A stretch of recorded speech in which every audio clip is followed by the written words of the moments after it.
Hello, today's my topic is methods of epoxidation of alkenes. That is methods of epoxidation of alkene.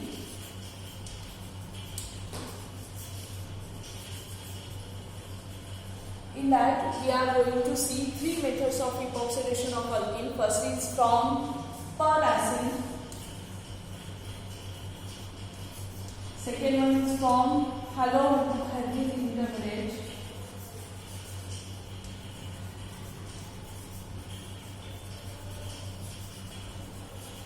And third one is from peroxide.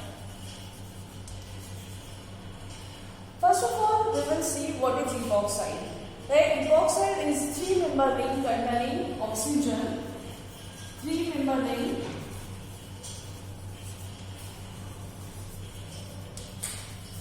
containing oxygen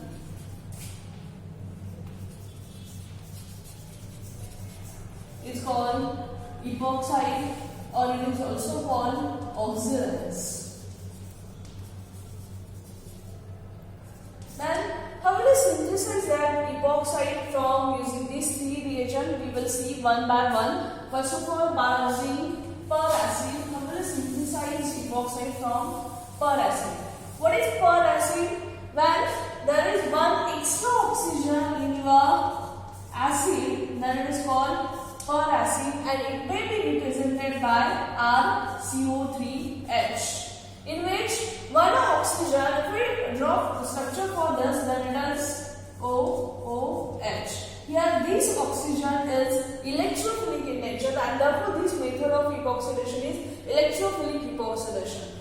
We will see under that when alkene react with peracid, then it gives epoxide, and cis alkene generally gives cis epoxide. That is, cis alkene gives cis epoxide, and when there is trans alkene, then we get trans epoxide as our product. Trans alkene gives trans epoxide. What it indicates? That it indicates in this mechanism carbocation intermediate is never formed. Because if carbocation intermediate is formed, then there are two possibilities. That means first possibility is rearrangement takes place, and second possibility is change of stereochemistry.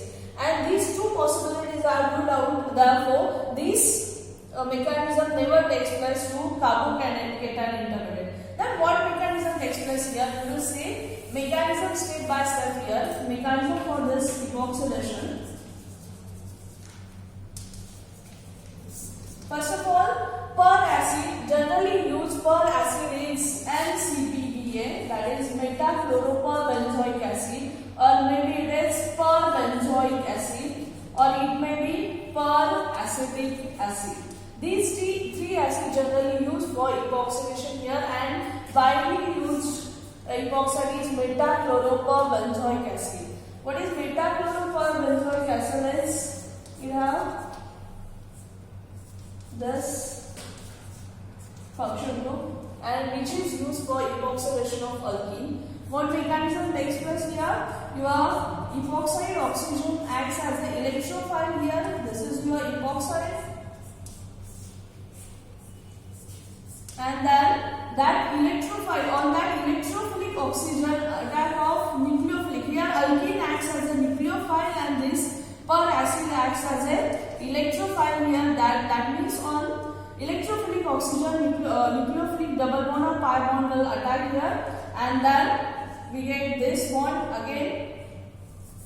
We get like this structure, and then this bond get break, and epoxide ring is formed here. Then valency of this oxygen becomes 3. To satisfy valency, this bond get break and get shifted over here, and this become O minus. That O minus abstract proton from same molecule, that is peracid, and therefore we get transition state like this. This is our transition state.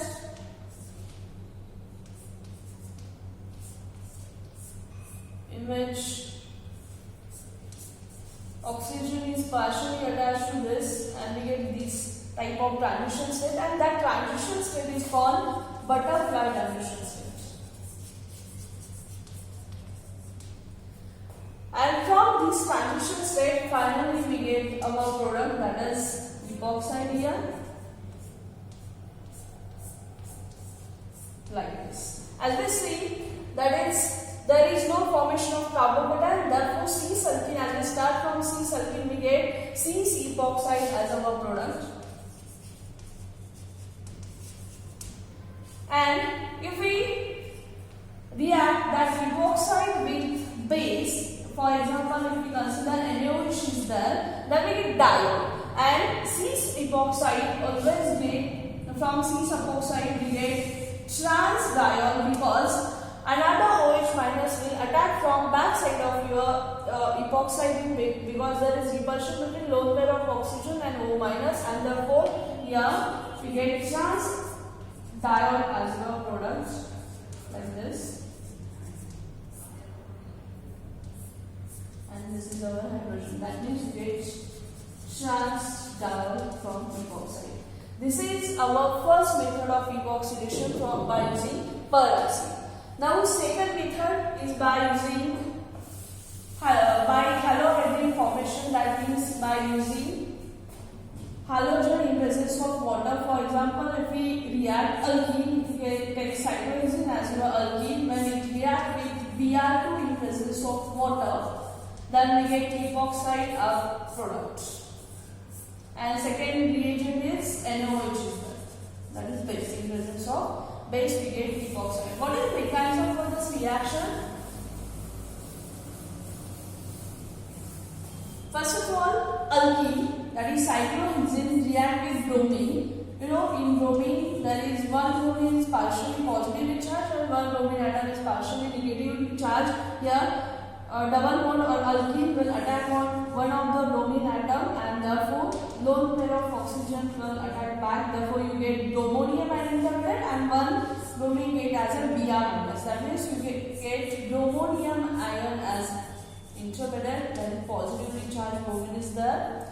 And now when bromonium ion is formed, then in second step attack of water molecule takes place on that bromonium ion. Lone pair of water or oxygen will attack on one of the bromine atom, and that attack of oxygen takes place from back side of bromonium ion. That means if we see stereochemistry of this, if it is below the plane, then attack of water takes place from opposite to that of bromonium ion, that is from opposite sides, and therefore you get this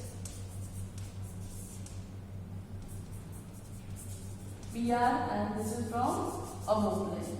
We get this intermediate. Now next proton molecule abstract this proton from hydronium ion, and we get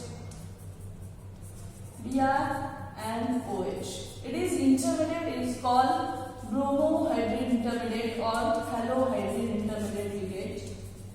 That halohydrin intermediate when react with base, that is NaOH is there. This is halohydrin intermediate.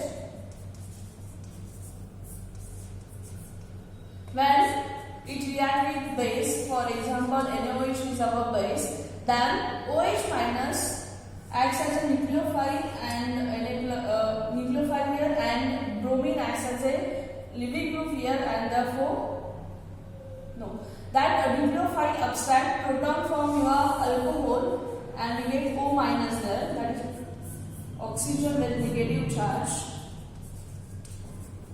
O minus, and that O minus will attack on carbon having bromine atom, and Br get eliminated here. Finally we get epoxide ring, that is formation of epoxide takes place from halohydrin intermediate. This is second method for preparation of epoxide, that is by using Br2 and H2. Now third method for preparation of epoxide is by using peroxide, that is H2O2 in presence of NaOH. Third method is by using H2O2 and base, that is NaOH is there. First of all, H2O2 and a base substrate proton from H2O2, that is peroxide. O minus subtract this proton, therefore we get O minus, we get this ion. Now here H2O2 acts as a nucleophile and alkene. Our alkene acts as an electrophile here. For example, if we consider cyclohexene. Now cyclohexene acts as an electrophile and this acts as a nucleophile. This will attack on your carbon or one of the alkene carbon. Then this bond gets shifted over here. That means we get carbonyl on this carbon. That carbonyl will attack again on O minus and OH get eliminated. That means finally we get epoxide ring plus OH minus. That means this is nucleophilic epoxidation. With per acid we get electrophilic epoxidation, and this is our third method of formation of epoxide. In this way we have seen three methods of epoxidation. Thank you.